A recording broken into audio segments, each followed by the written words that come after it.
That attitude of having a personal savings as a kid, it was never, something that was pushed into us. You find that if you're getting up, you're sitting down, watching the TV, using the fan, getting up just to go to the bathroom, which is like so close, out close. You have to turn off the fan before going to the bathroom. And then to save some seconds of... Yeah, and my mom too, like if you open the fridge, she'll be like, oh, why are you looking in the fridge so long?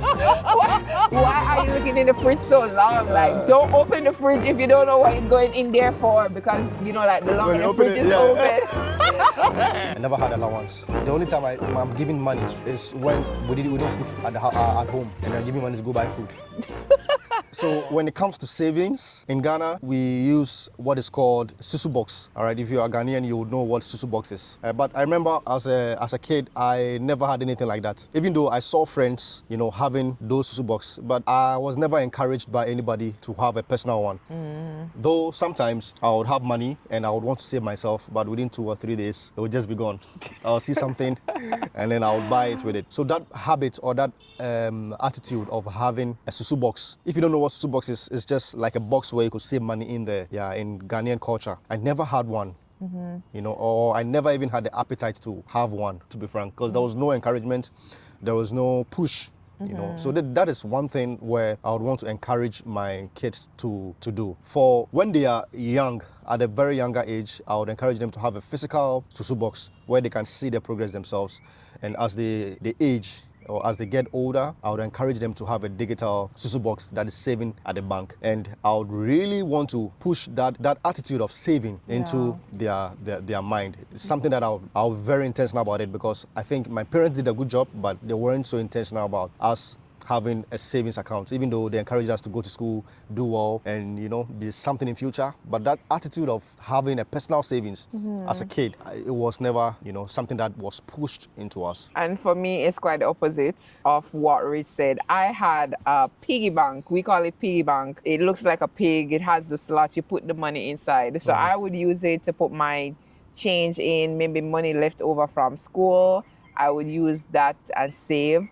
My mom was also intentional with saving. Like, she was always saving as a single mom, trying to make ends meet. So I grew up seeing her saving. She also had her own piggy bank that she would put money in. And she also had one for when we started school. Like, when we started school, she had like a digital one at the bank, credit union, where she would put money in every month for schooling, which, it accumulates over time. So definitely our kids, I also want them to have. Yeah, I remember my mom having, investment accounts for us at certain points in time, and certain savings for us at certain point in time. But I don't know if it was actually done for us to actually benefit, or it was for her as another option, so that when she needs the money, she can use for it. us. But it's not like for you personally where you can use it yourself personally. It was something like, okay, let me put it inside her account. If she needs it for school fees, I go take it and pay her school fees. Yeah. But it's not something like I'm giving it to her so that if he or she if I get to a certain age, I can have that money for myself. It's different from your parents saving for your school fees or your personal amenities. Yeah. It's just an extension of they saving their own money. Yeah, that's true. Yeah. As opposed to saving to say, oh, I'm saving this money so that when my child becomes a certain age, we can buy them a car. Her, exactly, for her, or for her personally. We can have enough money to send them to school without them worrying, right? Not to send them to school. That is their responsibility to send you to school. Yeah. They have to save their own money to send you to school. Yeah. This is money where it is for you. Okay. You are of age. We've been able to buffer you to a certain like age. A starter fund of life, pushing. Right? Exactly. I get it. That is when you say that you help your child save. Because if I'm saving money, even though I have responsibilities, but I want to have money where I can use it for something that, to start like a capital, to start a business. Yeah. Or to start something without thinking of bills. Okay. It's different from saving money to pay bills and saving money for yourself. Yeah. You get it? So that attitude of telling kids, save money for yourself, not to save money when it's time to open, when school reopens, use it for feeding fee. Yeah, that's the parents' responsibility fully. Exactly. Yeah, I get that. Right. Growing up, I never got any allowance, but in today's society, it's pretty common.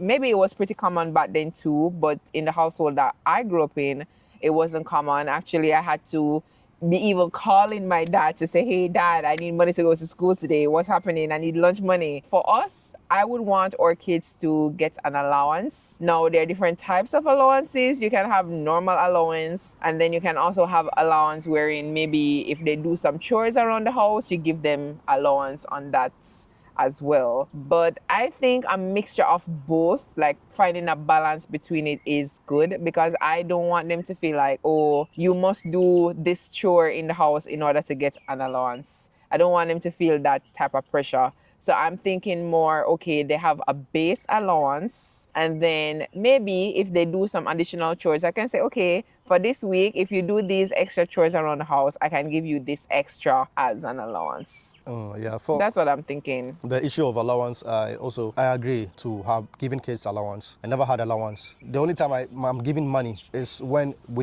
don't cook at home, and I'm giving money to go buy food. Or you go to school. You go to school, and then they give you, feeding fee where you can use to buy something whilst you're in school. But like an allowance where, like money in your pocket, I never had that. Yeah, and the issue of giving my kids allowance based on they have doing chores, even though I've seen it a lot on social media where people encourage that. But personally, I don't really encourage that so much. Yeah. Because your kids, their sense of responsibility will be tied to rewards.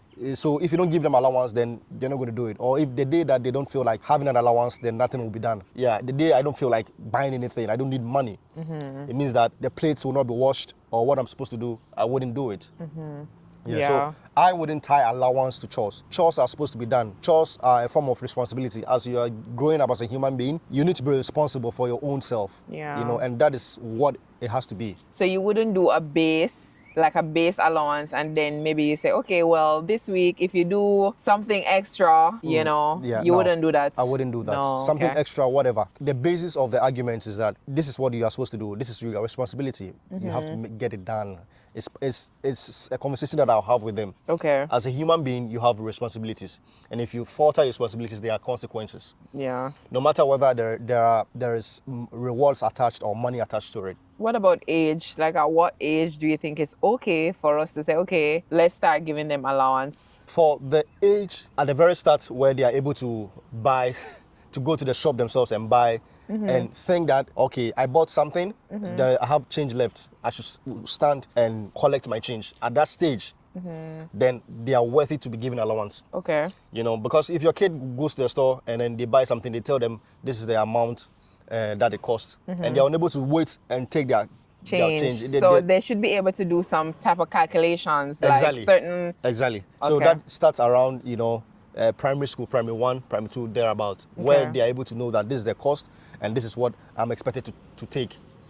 I also, you get it. For me also, I want to do things a little bit differently in the sense of giving them some responsibility. So at this point, when they also have their own allowance, I can say, okay, we can go to the shop together, and I'll let them pick out something that they would want to buy themselves. And I was like, okay, you can buy this, but you have to use your allowance to buy it, which also gives them like some sense of independence. Yeah, and some sense of consequence where if you buy things you don't need and your money finishes, you know that, oh, I don't have to buy this thing next time. Yeah, or unnecessary stuff with my allowance. Yeah. Those are those are the basis of the allowance. But tying it to responsibility, I don't believe so much in it. Okay, that's fair, and I agree. It's very common in Ghanaian culture or Ghanaian society to have external relatives visit and hand over monies to you. But the moment they leave, your mom, my mom, for instance, she'll say like, oh, bring the money, I'm going to use it to do something for you, to buy a shoe for you, or to, do that for you, or to pay your fees and all of that. Yeah, even though sometimes, even as a kid, you feel, betrayed or like deceived. Because sometimes your mom will tell you to bring it, I'll put it down for you. Later on, you ask for the money, and she'll be like, that is the money I used to do this for you. Okay, but without you asking about it. Let me challenge you. Don't you think that she using it to buy a shoe for you or pay your fees or whatever, it's still to your own benefit? Because if you had that money, do you think you have the knowledge enough to say, okay, let me go buy this thing? Your mom is thinking that you're gonna buy some toy that is not gonna be useful. You're gonna waste it. Okay, so what then is a lesson to the kid? Nothing. What then is the lesson? What lesson did she teach me? Did she teach me about that? Taking my money and buying things for me. I still think those things are, even though it is okay, but those things are still the responsibility of our parents. Whether my uncle visited and gave me money, she would have still paid my fees. Yeah, that's true. She would have to find the money some way, somehow. To pay the fees, because she Yeah. would have still done it if I didn't receive any money anywhere. Yeah. You know. So that thing of, oh, I did it, I use it to do it for, because I don't think you are sensible. It means that you're not teaching me anything enough. You know. It's better when someone gives me money, you just tell me to use the money cautiously, to buy things that are actually useful. So what And if things I- would you have bought? As a kid, Yeah. yeah, if I feel like I need to buy a pen or to buy a book or to buy even a game, that will make me feel relaxed. You know, sometimes. And if I buy that thing and I use it, and later on I feel like, oh, this thing that I use money to buy isn't so useful to me. Next time when I get another money, I know what to use the money for. Because I was given a chance to make mistakes. Okay. To use the money to buy whatever I wanted to do, to buy. You get it? So you need to give the child some room to make their own Exactly. decisions, right? Yeah, that is when communication comes in. To be able Okay. to talk to a child like you talk to anyone. You know, sometimes you talk to children like because they are kids, but they actually understand. Tell them, this is what you have, this is the decisions you might make, and these are the consequences that you might have. Okay. And allow them to make mistakes and allow them to decide for themselves. It gives them, it broadens their mind, you know, much better. Okay. You get it? So I think that is a much more, for me, that is what I'll do with my kids. You receive money from someone, no matter how huge the money is, I can just guide you, all right? If you put this money at the bank, it's too huge for you. Put it at the bank, it is much safer, Okay. all right? Or if you want to buy something, you can ask me, all right? Yeah, you can ask me, maybe, Daddy, I want this, all right? And if I think that it is not so good for him, I could still have a conversation with him. Okay. Than just taking the money and then doing what I think is good for him. Do you get it? Yeah, I think But having a discussion. there's also a other side, because as parents, you might feel your child is not okay enough or capable enough of making certain decisions to say, this is what's best for me. Then you should question yourself as a parent if you think so about your child. It means that you haven't taught them enough. You don't have confidence enough in your kids. Okay. That is why you have to allow them. It will get to a point where, based on conversations that you have with them, you know that my kid, based on conversations I've had with him, he will be able to take this decision. You get it? That is Yeah. how still kids grow up to a certain level, and parents still think they need to, you know, shelter them. Do so much. Exactly, because they didn't give them the room to do, I get it. to let them make mistakes, for them to parent to come in and advise or to show them the right way. But they just do it for them because they think that I'm the parent and this is what I think is best for you. Yeah, that's You true. get it? And I think kids overall, they are much smarter than we. We think. Yeah, much Exactly. much smarter than and the we brain, think. the brain is in the human head. It is meant to be developed. Yeah. You get it? Yeah, not to be pampered. It's meant to be developed. And Yeah. how brains develop is by making decisions and failing and making decisions and Yeah, failing falling and down getting it every right time, at the getting end. up. Yeah, so true. that is what I think about it. Growing up, my mom saved a lot. So she would do partner draws. In Jamaica, we have something called partners, where each person put a certain amount of money. So maybe 10 people, they all put 30,000, and they take turns taking that money. So she would do that, credit union, just a little dabbling in every little thing, so that, you know, she's able to manage us. Because my mom basically, I would say, single parent. My dad, he's there, but you know, story for another day. Though I learned a lot, and she did amazing. I'm a good saver, good spender. Babe can tell you, I make budget every month for the house, what to buy, where to buy it. I know where to get the better deals and all of that. But it also created a negative side, where Babe used to say that he sometimes felt uncomfortable because I would be turning off the lights. I would be turning off the lights. Like, if you leave a room and you leave the light on, I'll be like, "Ugh, why are you leaving the light on? There's nobody in the room." So I feel, even though it was good, it was also too much, which no fault of her own. She's basically a single mom trying to make ends meet, trying to stretch the dollar. And in Jamaica, the electricity bill is very expensive. So you find that if you're getting up, you're sitting down, watching the TV, using the fan, getting up just to go to the bathroom, which is like so close. You have to turn off the fan before going to the bathroom. And then to save some seconds of. Yeah, and my mom too, like if you open the fridge, she'll be like, oh, why are you looking in the fridge so long? Why are you looking in the fridge so long? Like, don't open the fridge if you don't know what you're going in there for, because you know, like the longer the fridge is open. But that basically went with me into adulthood. So it's like I got into a relationship and now I've met, let's say, I'm with Rich, right? And babe, his upbringing is completely different. So he would leave the light on or just whatever, and I'd be like, oh my God. So that was a huge thing for me. So I would say the negative and positive. There needs to be a balance. Or yeah, nothing cannot be too extreme. Yeah, for me, I remember growing up, I never experienced that feeling of need, like we are in need. Yeah, and I think my mom did a very good job with that, and my dad, because my dad traveled very early abroad, and life was really good because all of the community, they saw us to be very wealthy people. So I never had that sense of want. So, you know, I was never afraid of money, you know, what to do with money or whatever, like, or, you know, I was never afraid that, oh, what if I spend it and it doesn't come back again? I never had that fear. Do you get it?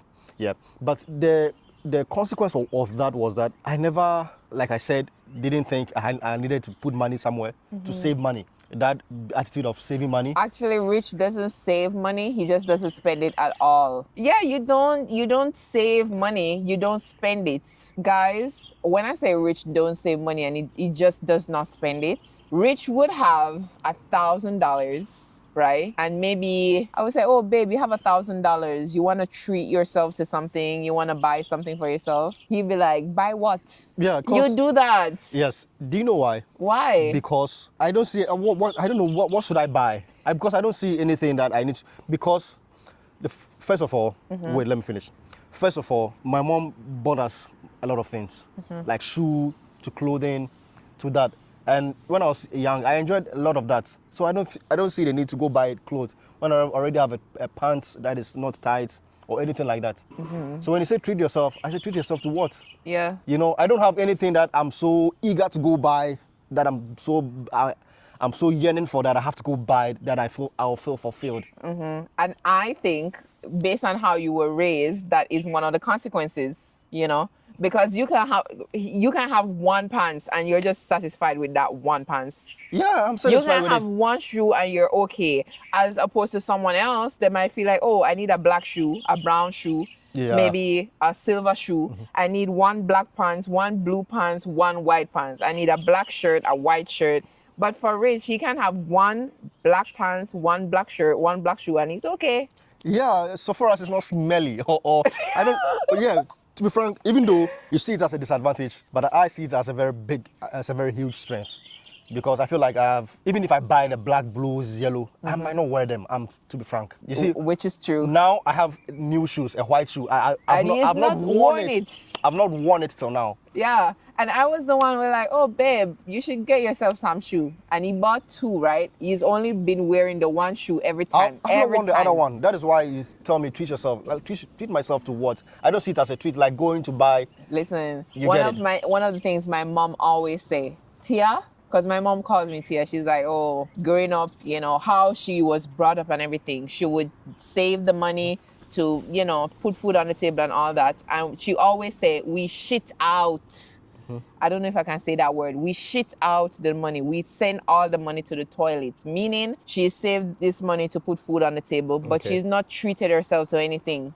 So she said the first thing you do every time when you get paid, treat yourself to something. It can be some drink. It can be go do your hair, go do your nails, go do something for yourself. You have worked for this. And that's why I always say to you, say, babe, you should buy something for yourself.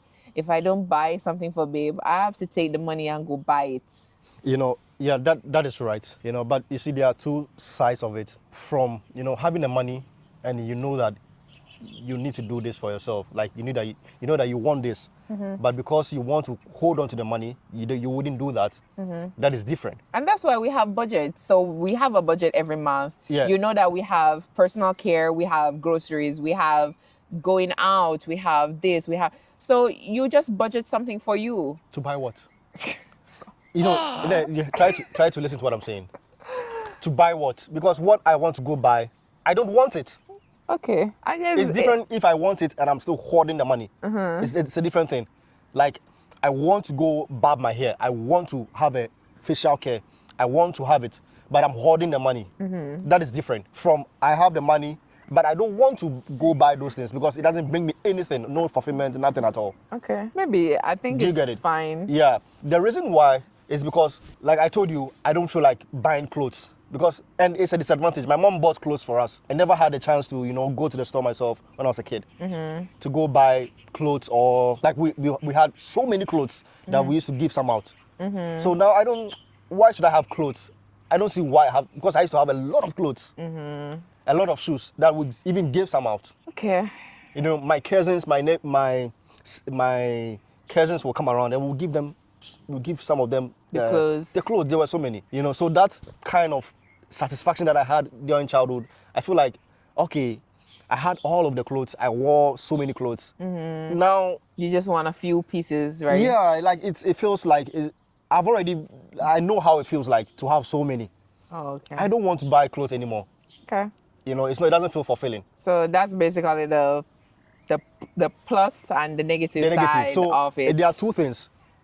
This could go to the extreme where So it becomes. okay, so basically that's what our parents did, the good and the bad of that's how we've received it, how it has been imparted on us. Yeah. So for our future kids, we have to find a balance. We Yeah, can't but give again- them too much. Again, my mom, I saw my mom do a lot of savings, but I always saw her deplete the savings account with time. Deplete it. Oh, we Yeah, want. like, putting money aside and then go take the money and go do something, and then it's empty again, and then she has to start again. Like, not really living like savings For like this, retirement or anything like that, which is something that I wouldn't encourage myself or anyone to do. My mom is very good at that. Do you get it? Yeah, one reason was because she never had a salaried job, like a 9 to 5. Like, she would trade something and go trade into something and trade another thing, but that still wouldn't, give that excuse where you save money and then you feel like, oh, nah, I don't have any money anymore, let me go take it. You get it? That was also one of the reasons why she used to deplete all her savings accounts with time, because she feels like, oh, my business is going down, let me go take the savings account and put it inside the business. Oh, okay. She never had a salaried job, like a 9 to 5. Back in 2017, 2018, I traveled to America, work and travel. It was a summer program, so you'd go there from May to August, and then work, save, come back, and you'd come back with all the money that you've saved. And for me, I would say as an adult, one of the mistakes that I've made was the fact that even though I went to America and I saved all this money, I came back to Jamaica, I was able to pay my fees, have money to do whatever I want. The last year, or I wouldn't even say the last year, but even in the beginning, the first time going up until the last time going, I should have put some of the money or all of the money in an investment account, as opposed to just leaving it there in the bank account. So I had an American bank account and I had the money in the bank account just sitting there. And now that I've gotten older, I mean, that was 10 years ago. Now that I've gotten older, I now realize that if I'd taken even half of that money and put it in an investment account that grows by a certain percentage each month, that money would have done, like, it would have grown, So I would say that's a big mistake I made. Money mistake as an adult? Yeah, I've started so many small businesses. From when I completed high school, I've never worked for someone for a very long time, like going to look for a job. I've sold t-shirts, I've tried to go sell insurance. I've tried to build websites for people, to learn how to build websites and build websites. I've tried so many things, but one mistake that I'll say is that not getting something that brings me salary to gather enough capital to do my own business, not gathering enough capital to do my own business.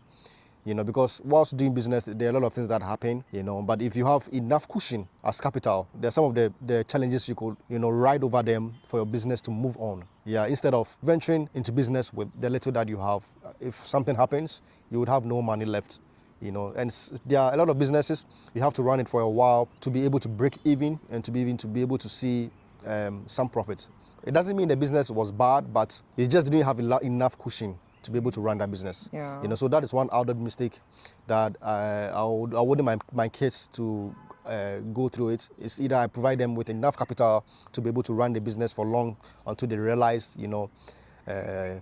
enough profits from the business, instead of just going in with a little and then the business just collapses without you being able to do anything about the business. So one thing that I'll do differently is, first of all, to allow my kids to make money mistakes very early. Second thing, I would prioritize saving and even above it, investments, and impute that knowledge into my kids at a very early stage and allow them to be able to manage their money environment, to be able to be aware of their money environment, because I didn't get that. I felt like my parents are those who had the money and they did what they wanted to do with the money for me. Yeah.